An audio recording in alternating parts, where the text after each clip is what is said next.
Hello World et bienvenue à la Veille Tech. Comment trouver et travailler avec des freelances au Cameroun et en Afrique? Avant de commencer, qu'est-ce qu'il y a à découvrir cette semaine? Une IA qui t'aide à coder. Il ne s'agit pas de Kitop Copilot, mais de Tabi, une alternative open source à Copilot que tout développeur peut installer en local sur son PC. Il supporte l'installation via Docker accompagné d'une extension pour différents IDE. Allez juste sur GitHub et recherchez TabiML, TABBYML.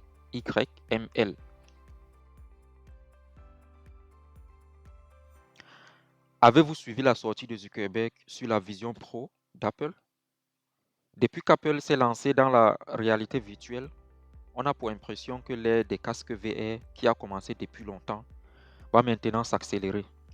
Zuckerberg explique dans sa sortie que Quest est meilleur non seulement grâce au rapport qualité-prix, mais aussi à l'expérience utilisateur avec un Quest plus confortable et moins lourd, bien que la résolution de la Vision Pro soit meilleure par rapport au Quest.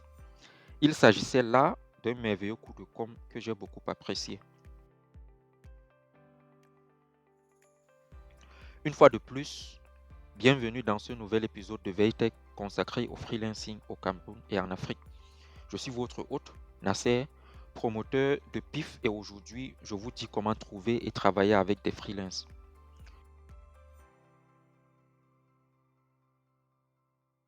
Le marché du freelancing en Afrique est en plein essor.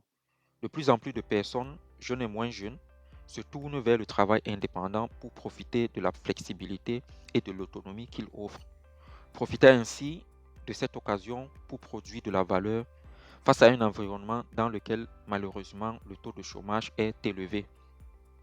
Ils profitent ainsi d'Internet et des technologies mobiles qui leur permettent de travailler de n'importe où avec des clients partout dans le monde. De plus, ils sont de plus en plus spécialisés. En ce qui concerne les développeurs, puisque c'est d'eux qu'il s'agit, ils sont spécialisés dans un certain nombre de technologies telles que le développement web avec React ou Laravel, le développement mobile avec Kotlin ou Flutter et l'intégration et développement ERP avec Odoo. Et puis, avec l'inflation galopante, recruter un développeur salarié ou une agence est souvent élevé pour certaines TPE, très petites entreprises, ou PME, petites et moyennes entreprises. Et cela les incite à se tourner vers des freelances pour des missions ponctuelles. Mais dans ce cas, comment ces personnes ou entreprises trouvent-elles des freelances? Vous pourriez penser que tous se tournent vers des marketplaces de freelancing. Mais en Afrique, tout ne marche pas comme aux États-Unis ou en Europe. Beaucoup de développeurs trouvent des clients soit par recommandation ou bien via des messageries comme WhatsApp ou Telegram. L'Africain a un truc très particulier. Il recherche la fiabilité parce qu'il va toujours sur une base assez simple. Pour lui, le technicien n'est jamais honnête et je comprends parfaitement. Un jour, j'ai fait venir un menuisier chez moi pour prendre des mesures et me fabriquer une table qui me convient et je vous laisse imaginer la suite. Malheureusement, parmi les techniciens, il y a beaucoup de charlatans et c'est la raison principale pour laquelle beaucoup préfèrent passer par recommandation. Par exemple, je peux recommander un développeur avec qui j'ai déjà travaillé à un ami ou bien je peux lui dire de faire attention à tel autre développeur avec qui il aimerait travailler. Heureusement, chez PIF, lorsque vous publiez votre projet, nous vous proposons uniquement des développeurs certifiés en qui nous avons confiance. Le process est vraiment très simple.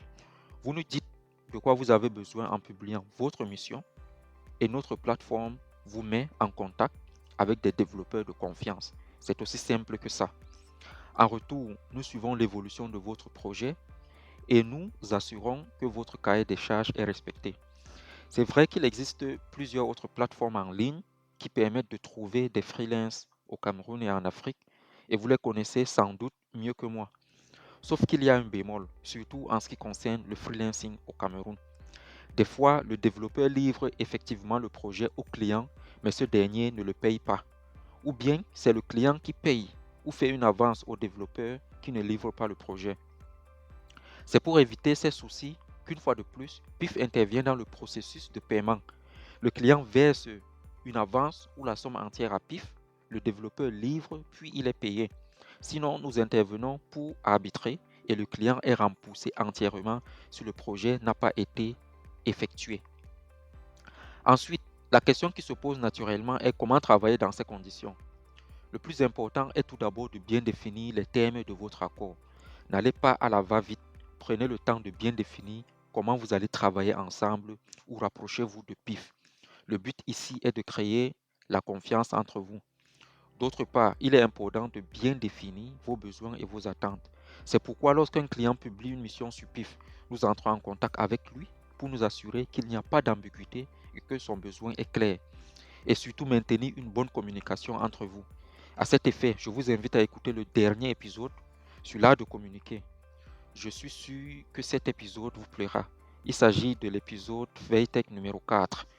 Sur ce, je vous dis à bientôt dans un prochain épisode de Veitech. N'hésitez pas à publier vos projets de développement d'applications sur pif.dev. Nous vous mettrons en contact avec la crème de développeurs en qui nous avons confiance, qui va satisfaire vos besoins.